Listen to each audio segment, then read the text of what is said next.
এরকম ধরনের AI photo এখন ইনস্টাগ্রামে অনেক ট্রেন্ডিং আছে। চলো আজকে দেখিয়ে দিই যে এরকম ইনস্টাগ্রামে ট্রেন্ডিং এআই ফটো বানাতে হয়। চলো আজ আমি দেখিয়ে দিচ্ছি।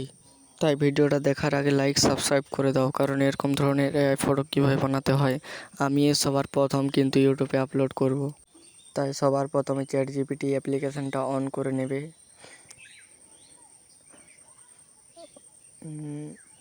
অন করবার পরে এই প্রম্পটটা পেস্ট করবে। এই প্রম্পটটা তোমরা অনেকে ভাববে যে এখন আমি কোথায় পাবো।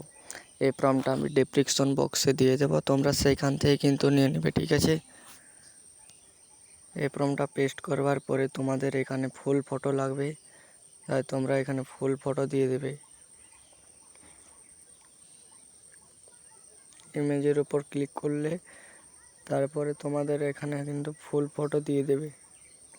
আমি দিয়ে দিলাম এখানে ফুল ফটো। পরে রাইট অ্যান্সারে ক্লিক করলে দেখতে পাবে তোমাদের কিন্তু ইমেজ বানাতে শুরু করে দিয়েছে।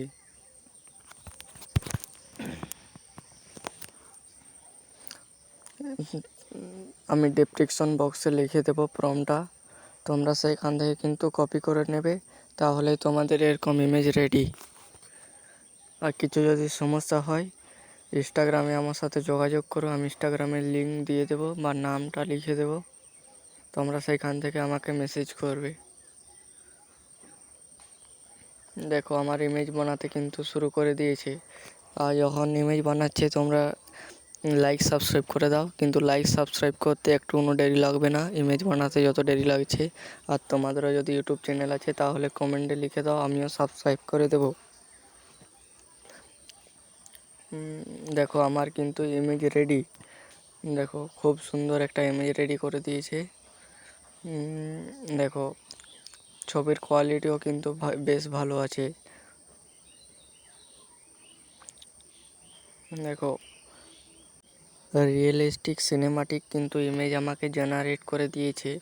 তারপর আমি এখান থেকে ডাউনলোড করে ইনস্টাগ্রামে আপলোড করে নেব, বা ইউটিউবে একটা দেখবে আমার ফটো আপলোড করে দেবো। এটা তোমরা দেখতে পারো যে এই ফটোটা কেমন হয়েছে। আর এখানেই তো দেখতে পাচ্ছ ছবির কোয়ালিটি, মানে ইমেজের কোয়ালিটি পুরো একেবারে কিন্তু এইচডি। প্রম্পটটা আমার ঠিকঠাক আছে বলে দেখো আমার ফেস কিন্তু চেঞ্জ করে নিই। আর তোমাদেরও কিন্তু ফেস চেঞ্জ করবে না, সেরকমভাবে কিন্তু প্রম্পটটা রেডি করেছি। দেখো রিয়েলিস্টিকের মতো লাগছে তো। দেখা হচ্ছে তাহলে পরের ভিডিওতে। যাবার আগে লাইক সাবস্ক্রাইব করে দিয়ে যাও, কারণ একটা ভিডিও বানাতে অনেক কষ্ট হয়। হ্যাঁ, আর পরের ভিডিওতে বলে দেবো যে এরকম ধরনের ফটো কীভাবে বানাতে হয়।